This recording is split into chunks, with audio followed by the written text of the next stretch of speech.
Hi, you're listening to Book Chat with author Vivian E. Moore. Keep listening to our weekly episodes to find out more.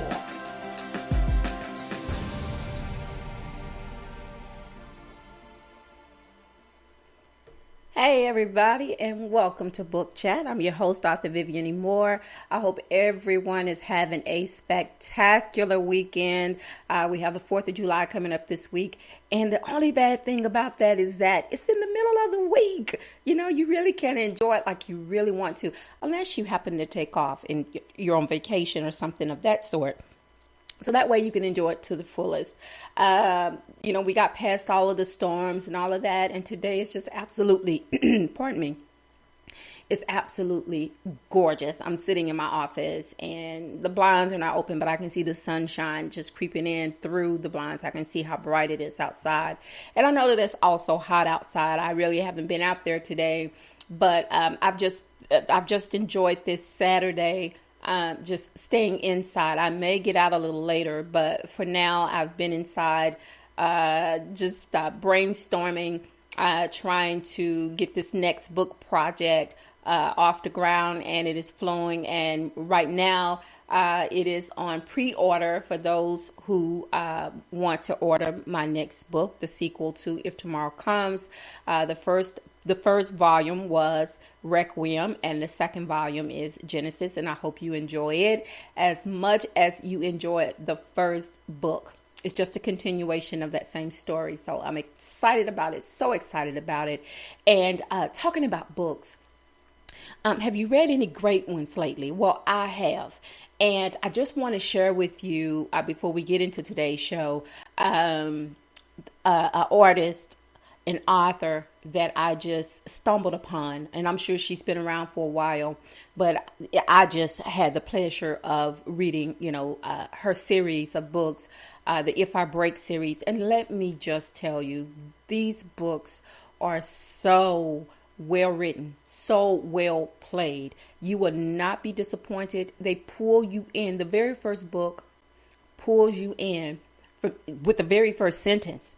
And as soon as you read it, you want to know what's going on. You want to know what's going to happen. And I always do this. If it is an author that I am just blown away with or blown away by, I have to spread the news. I really do. And I want to share this with you listeners, and tell you how great of a series. And I wouldn't tell you that the series was great if it wasn't. And I promise you, it really and truly is.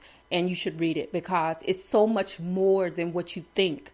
But you have to read it because I don't want to spoil it by, doing TMI, too much information. I want you to get into it, read it, find out for yourself, discover what's going on. And I promise you, you will love it. And you would thank me for introducing you to this new book. Again, the author's name is Portia Moore, and she's written some more books. But this is the this group of books are the first ones that I've read by her, and I am just so excited to share this information, with anyone who is looking for their next great read. I recommend her. All right, so now that we've gotten that out of the way, let's move on to today's show. The title of today's show is Me, Myself, and I, and the topic is the ultimate storyteller. Okay. Now, I know it is almost July. We just finished talking about the 4th of July. But how many of you have seen the movie, The Man Who Invented Christmas? Well, I ask this question because it's more or less the process of what takes place inside the mind of a writer. And as well, the premise of the movie is how the book, The Christmas Carol, came to be. In this movie, we see Mr. Dickens, which is Charles Dickens, by the way, having conversations with his characters during the developmental process. And verbally, he is constructing the foundation of his story before he starts to lay out the necessary elements that will eventually become the classic tale, as we all know as The Christmas Carol. I found it interesting how he calls upon the main character of the story, which is Mr. Scrooge, and the inspiration behind all of the characters. And, that in this story, whether this story is fictional or not, it further demonstrates how he became one of the most prolific writers of this time. Now, the story, The Man Who Invented Christmas, is supposedly the story of how he created the Christmas Carol. And, if you haven't had the opportunity to see this movie, you don't have to wait till Christmas to watch it. You can watch it right now. You can have Christmas in July. It'll make you feel like you're cooler, whether that's true or not. But anyway, that's just another recommendation for you. Now, I would classify him as an ultimate storyteller. And not only because he wrote one of my favorite tales, but for so many others, other books that he's written. It takes a special person to become an ultimate storyteller. Talent, gifted, dedication, patience, and just having a creative mindset are only a few of the prerequisites necessary to obtain such an honor. And I totally identify with Mr. Dickens' creative genius. And many times I've used this formula when creating my own stories. And long before I ever saw the movie, it's how I visualize which role my characters would perform in the story. Now, I'm not comparing myself with Mr. Dickens. I still have some ways to go before this will ever happen. Nevertheless, like so many other writers, possess some of the same qualities that any good writer needs to reach this level of success. I watched this movie with a smile on my face. I really, truly did. One, because it's a great movie. And second, I found it to be representative of how the imagination can come to life. Our conversations with our characters are just as important as if we are interacting with a family member or a friend. Civilians, that means non-writers, they don't really understand the relationship between the writer and their characters. For one, they think we are deranged when we try to explain how we communicate with our creations. We have like real life deep chat sessions and planning strategies and disagreements, when we can't obtain common ground, the same as we would with any other person. Are you still with me? All right. Well, I just want to give you another example of that. I was telling one of my coworkers, because we often talk about books, and I have certain ones that I really, really talk to about, the books. I share the books with those that I know are avid readers, such as I am. But for those who just have a certain genre that they read, I always try to introduce them to something different, because it's good to change up every once in a while. But, when I tell them, because they're so enamored and just dumbfounded as to how I can make up these stories, that I create. And, and I try to explain to them the process of this. And it's sort of like how, Charles Dickens comes about the characters that he creates in his stories. And, I maybe I'm not as lively as he was. If you watch the movie, you'll understand what I'm talking about. But I do have these conversations within my mind, when I'm trying to work out certain scenes. And I'll just give you an example of If Tomorrow Comes, since, the second part of the book is coming out. When I was writing this book, before I even started writing it, I already had a concept of what I wanted the story to be about. And so I had already written maybe about a chapter or so. And, and before I got too much further into it, I read back over what I wrote, and I was not feeling it at all, because I had written the lead female character, as the things that happened to her. If you've read the first book, then I'm not doing, this is not a spoiler alert. But if you haven't read it, then I don't want to do that. But I'll just say that she was in a tragic situation, and you have to really fight to come out of a situation like this. And the way that I had started writing her as being weak, and I was like, there is no way someone who lacks a strong constitution can bounce back from something so violent and so tragic. So I was like, I need to rethink this. So what I did was I put that book on the back burner and I moved on to something else. I started working on something else. And so, but once the ideas and I started getting the visions again of, of the different scenes and things like that, that's another thing people don't understand, because all the time when my visions come, I have to see the book before I can ever write the story. I have to see the things that are going to take place in it. So that's how my mind operates. But, the more I thought on it and I started seeing her in a different light, and I was like, well, wait a minute, I think I figured this out now, and you have to work these things out. Sometimes you have to talk them out. I mean, you actually have to voice them. They just can't stay inside of your head. You actually have to voice them out. You have to talk it out, and for me, I'm discussing these things with the characters because I'm trying to let them know I'm the director in this. So I'm trying to let them know how they are going to play their parts in this story. This book is my stage. So, and they are the players, and I'm going to come back to that in just a little bit. But this is how I worked it out and how I was able to get back to that story. And not just write and finish one book, but actually create two books from that same concept. So you sort of understand now, what I'm talking about as far as me, myself, and I. It's just a way of thinking, and and I understand that they are not living and breathing beings, but to us writers, they are very much real, and they are facets of our own personalities. Hence the title, Me, Myself, and I. I liken this way of thinking as having multiple personalities because it's better. It's a better way to describe the source of how we operate as writers. Now, I'm not insensitive to individuals who suffer on a daily basis with DID. And if you don't know what that is dissociation identity disorder.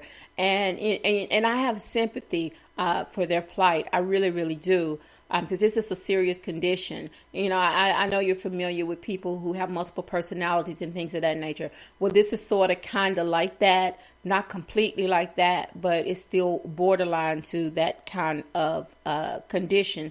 But this is simply a way for me to explain how we as writers confer within ourselves and how we process information. Daydreaming it's another good example of this condition. It's a mode used to escape from reality without checking out completely. Now, during these stolen moments of wool gathering, that's what a lot of people call it, but we are working out issues. And just to be honest, we're giving our brains an outlet to dissimulate with what is going on around us. Now, our creative minds perform sometimes like a stage of performance, and I mentioned this earlier, working out different scenarios before one word is even typed. Now, on a different level, we assimilate ideas that also come from all around us, and mostly from the outside world, and then we implement those ideas into the stories that we create. Being alone with our own personal thoughts, it is not a display of selfishness, but it's simply a method to our madness. As thinkers, we desire a little alone time to complete to contemplate the best way to tell a story and to convey our ideas to others, to become the ultimate storyteller. You can't be afraid to express your most introspective thoughts aloud. Sometimes you might need to add one more person to the me, myself, and I scenario to complete the situation. Now, just stepping away from this for a second, I just want to explain, because I know you heard that small intrusion, but that is one of the things that, as a writer, you have to deal with. You have to deal with constant interruptions. And then me having my studio within my home, I have grandchildren, and they know this is my routine every single weekend, every single Saturday at this time. But being children, it's like when they have something that they need to say, it doesn't matter what you're doing, there lies an interruption. But, I try to keep this show as professional as I can. And sometimes, it's hard to do that when you have little ones inside your home, because they do things that are that are totally, just totally at whim. And so I just wanted to apologize for that if you did hear that minor interruption. But anyway, that's just the way it is. That's my life. It's always moving. It's always live, So I just wanted to share that with you just in case you heard it. But also, I want to share with you some of these URLs. And I hope that you enjoyed today's show, that you got something out of it that was useful for you. If you're not a writer, if you are a reader, and you just needed a little bit more explanation as to how a writer's mind works. Well, it's not. We're not always, enclosed inside, this bubble that we live in, which people think that we live in. We live outside of those bubbles. And my grandson coming in interrupting is a perfect illustration of that. But we most of the time we do live within our own minds. But we are still able to function, as normal people. We have to, because most of us work outside of the home. We have a lot of things going on, but still we find time, during our creative process, to do other things. We know what's important to us, what we love, what our passions are, but, it still should not get in the way of life in general, because, life is always moving. It's always active. There's always something else going on that you need to be a part of. And but this is one of the reasons why I love doing the show, because, I'm still able to write. But I'm also able to do, extra things like, doing this online blog, doing this radio blog, to talk with you about what I love. And that's writing and reading books, And like I said, whenever I come across a great read, I always want to share it. I just don't share it with my coworkers. I share it with anyone who wants to listen, because that's what we should do. We should always try to uplift. And that's what this show is about. It's about uplifting, encouraging, and empowering others to live out their dreams, to do what they do best. And the best way to do that is to share information, about writers, whether they've been around for a while, if they're up and coming. To me, that is the best thing that you can do for anyone, is to let others know about their talent, about their craft. It's not always about you. You always have to sometimes set yourself aside and place somebody else in that spot and let their light shine a little bit as well. Because you don't do it to be blessed, but God sees these things and He will do the blessing. So do it for the right reason and let God do it. Be Him. Do what He does best. But anyway, I'm going to share with you some of these URLs before we end the show today. And of course, I'm going to give you the Spreaker URL, and that one is at https://www.spreaker.com/user/author Vivian Moore. I would appreciate it so much if you would pass this information along to your family, your friends, whoever. Just pass it along to them. They don't have to be writers. This could be anyone that is an entrepreneur, that are pursuing their dreams, and they just need a little bit of encouragement. So if you would just pass that along to them. And also, I want to share with you my Facebook page, and that is at https://www.facebook.com/Vivian Moore author. And also my Instagram, because I upload the weekly shows to Instagram weekly, to let you know what's going on, what we're going to be talking about on the show. And that one is at https://Instagram.com/God's Property 51. You can also follow me, like me on Twitter. My handle is God's Property 46. And you can also check out my website. That is https://vivianmoore.wixsite.com/author Vivian Moore. And you can also read the transcript of today's show on my blog site, which is at https://vivianemore.blogspot.com. You can also check out the podcast on iHeart podcast and iTunes, iHeart Radio podcast, and iTunes. Okay, there we go. All right, I got it. Okay. So tomorrow's Sunday. It's the first Sunday. It's Communion Sunday. Very important.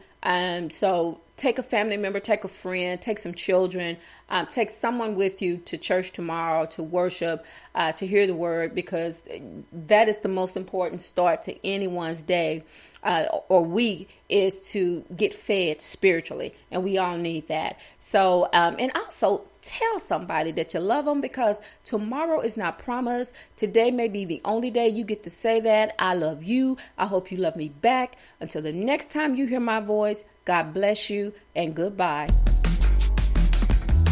Thank you for listening. If you enjoyed today's show, please head over to iTunes, give us a rating, and leave a review.